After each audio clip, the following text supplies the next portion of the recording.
Welcome to the Bloomberg Law Bankruptcy Review. I'm Lee Pacchia. Joining me is Bloomberg News bankruptcy columnist and editor-at-large Bill Rochelle. Bill, welcome. Good day. So, 3 items. We're going to start off by talking about a piece that we did for the Bankruptcy podcast last week. We talked about an opinion from bankruptcy judge Bruce Markell dealing with foreclosure practices.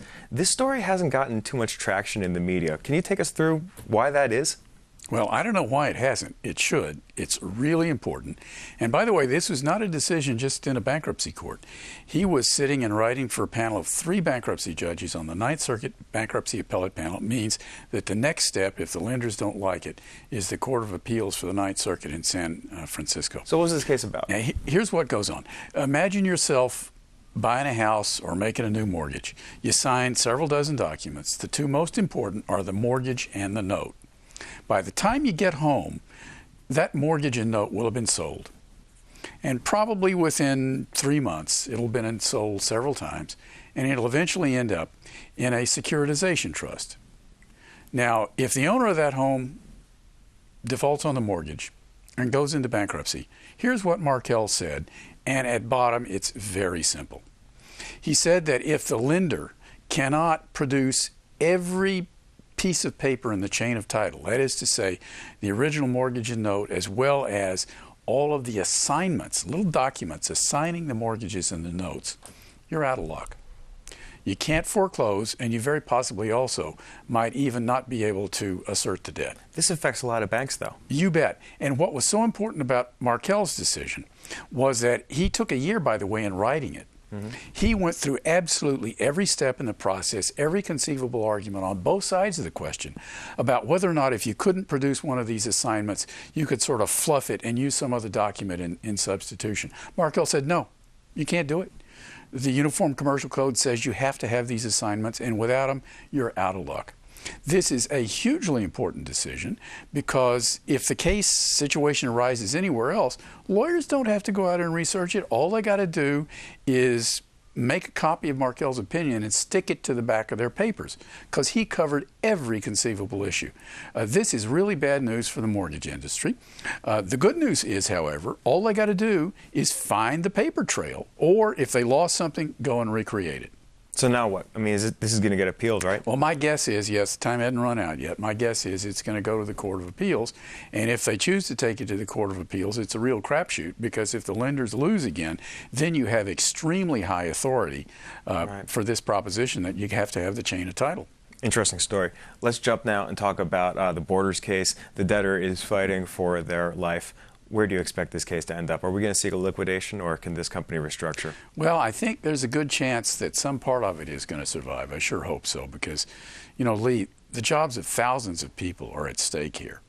And that's really the very distressing part about bankruptcy. When a retailer goes belly up, it's not just creditors who lose money. People lose jobs, and many of them will never get so good a job again in their life.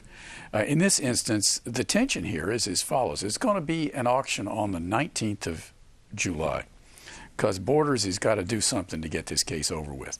They're going to solicit offers both from people who want to operate some or all of the chain as a going concern, and they're also going to solicit offers from liquidators. Now, the problem for the employees is this.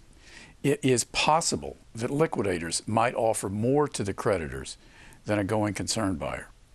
And if that's the case, then the creditors are going to be in the position of saying, do we put more money in our pocket, or do we play the role of the Grinch who stole Christmas and make all these employees lose their jobs? But in any event, we're going to know how this works out in the middle to the latter part of July. All right, it's been a tough couple of years for retail.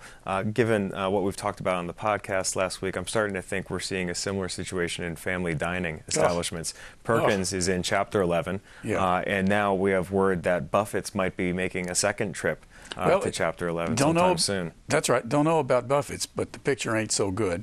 They came out of Chapter 11, I think it was about 2 years ago. Sounds Buffett's about right. did. They're an operator of a whole bunch of family restaurants, and that's a sector that's really been clobbered. Buffett's has got negative same-store sales, and EBITDA isn't covering interest, and that's never a good sign.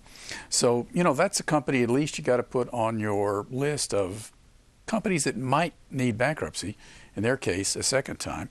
A somewhat similar company, Perkins and Marie Callender's, is already in Chapter 11.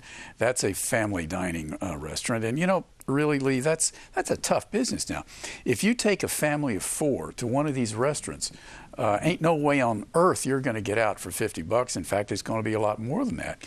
And, you know, the way the employment situation is and income and stuff like that for individuals, you know, that's for some people that's a frivolous expense. For other people, it's tough. But it's, you know, it's a bad industry. We're going to see a lot more of troubles in this sector. Those business models were built on the back of a much healthier consumer that we just don't see right now. Excellently well said. Oh, well, thank you, Bill. Thanks for coming in, Bill. That's Bill Rochelle from Bloomberg News. If you'd like to learn more about the cases and issues we just ran through, go check out our daily podcast and Bill's column. Both are available on BloombergLaw.com and also on the Bloomberg Terminal. I'm Lee Pacchia. Thanks for watching.